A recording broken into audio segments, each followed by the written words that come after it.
I'm Brittany Lewis with Forbes Breaking News. Senator Roy Blunt took to the Senate floor on Thursday to honor law enforcement officers. The Missouri senator spoke about officers in his state who lost their lives. The Republican senator blamed a crime wave on, quote, the movement that has villainized law enforcement. Listen in for more of his remarks. Mr. President, I rise today to honor Police Week and recognize the service and sacrifice that law enforcement officers make every day to protect communities across my state of Missouri and my hometown of Springfield, right here in the capital that you and I benefit from every day and all across the country. When I came to the Senate 11 years ago with Senator Coons, we founded the Senate Law Enforcement Caucus, and I've had the privilege of working closely with many of Missouri's police officers, sheriff's departments, local, state, and county level police officials, the Missouri Highway Patrol, and frankly, in the Rules Committee work, I work closely with the Capitol Police here, and it's something I'm pleased to be able to do. The men and women have done everything that serve us, really do put their lives on the line, and I'm going to talk about that a little bit today. They made the choice to put the safety of their communities first, and I, like many others, are grateful to all of those who wear the badge and stand in front of danger for us. Tragically, in the last year, 5 of Missouri's officers lost their lives in the line of duty. Officer Blaze Madrid Evans of the Independence Police Department was killed by a violent suspect evading arrest. Officer Madrid Evans was just 22 years old, engaged to be married. He'd graduated from the academy 2 months earlier. His mother, Shannon, said he could charm anyone he met growing up. One of the staff members at Smithville High School remembered him as a young man who spent time serving his community. This was her quote. She said he wouldn't hesitate to help a fellow student or another person. He was a wonderful leader and a wonderful friend. I have no doubt his impact would have been far-reaching in the years to come. Indeed, it will be, as it turned out, because the selfless person that he was, he made a decision to be an organ donor and save the lives of others. One of the people being helped by his decision is Springfield, Missouri police officer Mark Prieb, who was severely injured in the line of duty in 2020. And Officer Prieb received a donated kidney, and after successful surgery said he hoped to honor Officer Madrid Evans and his family by the way he lives his life. The ability of these two families, two law enforcement families, to come together and find a purpose in tragedy is a statement to the power of faith and an inspiration, I think, to all of us. Officer Madrid Evans is survived by his fiancée, Victoria Atkinson, his mother, Shannon Evans, his stepmom, Sharon Braley, his mother, Michelle Madrid, his sister, Jordan Evans, along with his grandparents, uncles, an aunt, and a cousin. Detective Antonio Valentine of the St. Louis County Police Department was killed during a vehicular pursuit. Detective Valentine was a 14-year veteran of the department, had served in the U.S. Army, including a tour in Iraq, and was recently retired from the U.S. Air Force. His uncle, Scott, a fellow law enforcement officer with the St. Louis Metropolitan Police Department, remembered him as a man who always put his family first.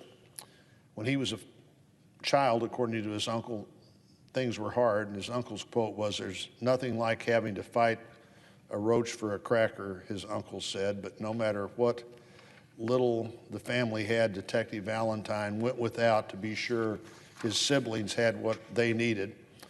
As an adult, he often asked his uncle to make sure his kids, Jalen, Alicia, Antonio Jr., and Victoria, were taken care of if something happened to him. I hope they'll find strength in knowing how completely devoted their dad was to them and to all who benefited from his life of service. Police Officer Lane Burns, a volunteer, Missouri, of that police department was killed while responding to a violent disturbance. He was a 5-year veteran of the department. His fiancée, Shannon Chasteen, would often listen to the police radio while he was on duty, and she heard the call the night he lost his life that he responded to. It's really a tragic reminder of how hard it is for families who never know when or where their loved one will be challenged and be in danger. And so those families are basically in danger all the time. Someone is at work and they're wondering what that person may be facing at any moment.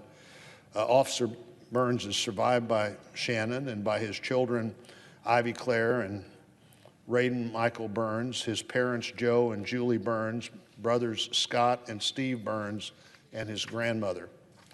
Officer Jack Reed and Corporal Benjamin Cooper, both of the Joplin Police Department, were fatally wounded responding to a disturbance. Officer Reed was a 5-year veteran of the department.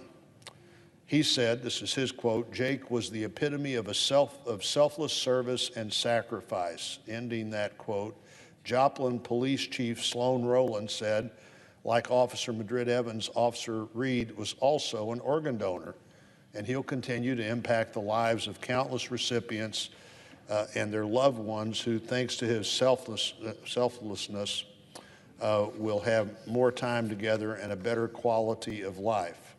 Chief Rowland said about Officer Evans, his fervent hope is that someday those individuals will learn of this remarkable man and honor him with a life well lived, a life full of love and compassion, caring and humor, just like Jake lived. That completes the chief's quote about Jake, but obviously doesn't complete his interest in Jake or the lives he saved or the people that Jake cared about.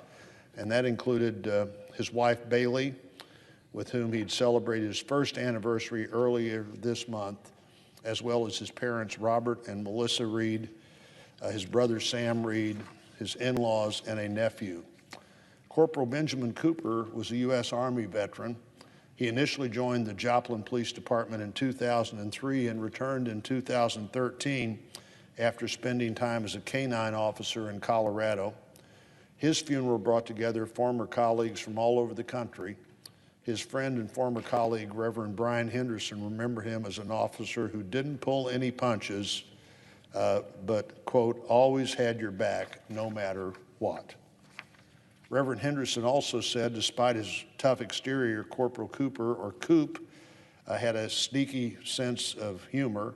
He'd share in the squad room to lighten the mood before shifts. He was survived by his wife, Roxy, 2 daughters, Tiffany Boyer and Ashley Cooper, his parents, Steve and Joyce Cooper, his sister, Robin Jensen, and her husband and 2 nephews. These 5 people, and I wish I wasn't here reading the names of 5 people today, these 5 people represent the determination of all our nation's brave law enforcement officers to go above and beyond for their communities. 3 of these officers were lost in a span of roughly a week in March. Officer Burns, Officer Reed, Corporal Cooper.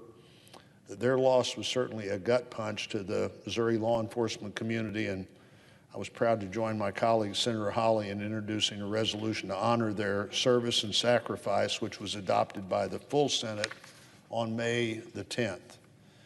There are few jobs in this country as difficult, as dangerous, and demanding of sacrifice as being a law enforcement officer or one of their family members. The challenges they face today are growing as local departments struggle with staffing shortages caused by record high departures and difficulty filling open positions. So everybody has to work harder than you would hope they would work at a job that's already hard enough. This is all happening against the backdrop of a crime wave afflicting communities of all sizes all across the country. This is unfortunately the predictable result of a movement that has villainized law enforcement. And as co-chair of the Law Enforcement Caucus, one of my priorities has been to ensure law enforcement officers have the support and resources they need to do their jobs as safely and effectively as possible. Ensuring Americans can live, work, and raise their families without fear should not be a partisan issue. We can all agree that there should be a zero-tolerance policy for police misconduct, and anyone who engages in that conduct should be held accountable. But we can't allow the millions of outstanding public servants who put their lives on the line to question whether they have our full support and gratitude for the work they do. I know I do, and many of us every day thank the Capitol Police that we see multiple times during the day. And I want to thank all of our nation's law enforcement officers for leaving their houses today or later tonight, as they do every day to patrol and protect their communities. I offer my sincere prayer that each and every one returns home to their families safe and sound. For all those who've made the ultimate sacrifice in Missouri and across the country, I offer my deepest condolences to their families. We must never forget their bravery and their service, even as we hope that next year there will be fewer names of the fallen to share. And Mr. President, thank you, and I yield the floor.